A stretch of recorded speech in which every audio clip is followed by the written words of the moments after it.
भारत का score 252, 9 wicket के नुकसान पर। भारत अभी भी 193 रन पीछे। जश्न मन रहा है कि हमने फॉलो ऑन बचा लिया। आकाशदीप और खेल रहे हैं जसप्रीत बुमराह, लेकिन हमने जिससे उम्मीद की थी वो नहीं चले। जितने मौके मिले, बाहर जो खिलाड़ी डगआउट में बैठे हैं उनको कभी भी भारतीय टीम ने मौके नहीं दिए। ये भारत का इतिहास रहा। जो बड़े नाम के खिलाड़ी हैं उनको मौके मिलते हैं, लेकिन जब नेट प्रैक्टिस की बात होती है तो मीडिया के लोग यही बताते हैं कि हमारे खिलाड़ियों ने 2 घंटे, 3 घंटे, 4 घंटे मेहनत की, रोहित शर्मा से लेकर विराट कोहली। लेकिन जब विराट कोहली क्रीज पर खेलने के लिए आते हैं तो हम यही सोचते हैं कि भगवान विराट बच जाए। हनुमान चालीसा का कोई पाठ करता है तो कोई कहता है किसी तरीके से विकेट पर रुके रहे विराट कोहली। लेकिन विराट के एक शतक को छोड़ दे तो विराट कोहली ने कभी भी ऐसी पारी ये नहीं खेली ऐसा लगा कि विराट कोहली क्रीज पे रुकने वाले। रोहित शर्मा के फॉर्म पर भी यही निशान है। फिर बाहर बैठे सरफराज खान को आप मौका नहीं दे रहे। उनके पीछे भी बैठे हैं जो खिलाड़ी, ध्रुव जुरैल या और भी जो खिलाड़ी हैं, उनको मौके ना के बराबर मिलते हैं भारतीय टीम में। फिर नाम अगर बड़ा है तो भारतीय टीम के साथ उनको लेके जाने का क्या मतलब। ईश्वरन को आपने ओपनर के तौर पे लिया लेकिन उनको मौका नहीं दिया। ये मैं कहूँ कि ईश्वरन की कोई जरूरत ही नहीं है भारतीय टीम को। तो फिर चयनकर्ताओं ने उनका चयन क्यों किया दूसरे ओपनर के तौर पर। एक पारी में यशस्वी चले लेकिन उसके बाद लगातार यशस्वी का फेल होना, या मैं ये कहूँ कि एक छोटा बच्चा भी जानता है कि कोकाबुरा की जो गेंद है उससे जब आप क्रिकेट खेलते हैं तो टेस्ट मैचेस में आपको कुछ ओवर रुकने पड़ते हैं। कोकाबुरा की जब गेंद पुरानी हो जाती है तो वो गेंद स्विंग नहीं करती, फिर जो बल्लेबाज आते हैं वो आसानी से खेलने लगते हैं। लेकिन विराट कोहली को आने की जल्दी, क्या स्मिथ को विराट ने नहीं देखा? स्मिथ जिस तरीके से खेल रहे थे, कभी गेंद उनके शरीर पे लग रही थी, कोई बैट का किनारा ले रही थी, या जिस तरीके से वो खेल रहे थे उनको ये नहीं था कि यार मुझको दिखाना है कि मैं पहले ही बॉल से चौका लगाऊं। उन्होंने शतक लगाया। विराट के हालिया फॉर्म, विराट खुद से ये सवाल पूछ रहे हैं कि आखिर मैं इस टीम में मेरी जगह बनती है या नहीं बनती है। बाहर की गेंदों को 3 स्टंप के बाहर, या मैं कहूँ जो दूसरी वाइड गेंद है वहाँ से बैट को बार बार लगाना, बैट का किनारा लगता है विराट कोहली मैदान के बाहर चले जाते हैं। भारत गाबा के इस मैदान पर अगर किसी तरीके से इस टेस्ट को ड्रॉ करा ले फिर क्या इस सीरीज को जीत सकता है?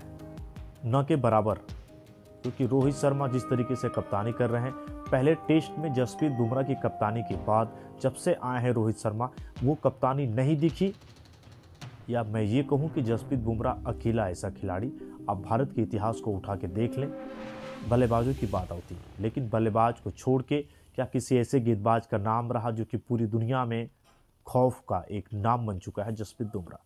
जिसको कप्तानी दे दी जानी चाहिए, लेकिन हमारे और आपके कहने से नहीं होगा। टीम क्या सोचती है, मैनेजमेंट क्या सोचता है, हो सकता है सब लोग भूल जाएं, चैंपियन ट्रॉफी आ जाएगी, भारत वहाँ पे खेलने लगेगा। लेकिन सबसे बड़ा सवाल है, जब पुजारा और अजिंक्य रहाणे को आपने बाहर किया तो फिर विराट कोहली और रोहित शर्मा को आप क्यों नहीं बाहर? विराट कोहली और रोहित शर्मा को आप क्यों नहीं बाहर कर सकते हैं? रविंद्र जडेजा आते हैं, तीसरे टेस्ट में उनको मौका मिलता है, वो आके 70 से ऊपर का स्कोर करते हैं। 80 से ऊपर का स्कोर केएल राहुल ने किया। केएल राहुल ने बताया कि जब ऑस्ट्रेलिया के पिच पर आप खेलते हो तो आप जब बैटिंग करते हो तो आपको ढीले बल्ले से ही बल्लेबाजी करनी है। जब आप बैट को कुछ गेंदें नहीं खेलते हैं, आप चाहेंगे कि पहले ही गेंदों को बाउंड्री के बाहर कर दे तो बैट का किनारा लगता है। और भारत की हार की सबसे बड़ी वजह इस बॉर्डर गावस्कर ट्रॉफी में रोहित शर्मा और विराट कोहली, अगर ये दोनों खिलाड़ी चलें तो भारत अब तक इस सीरीज में आगे होता।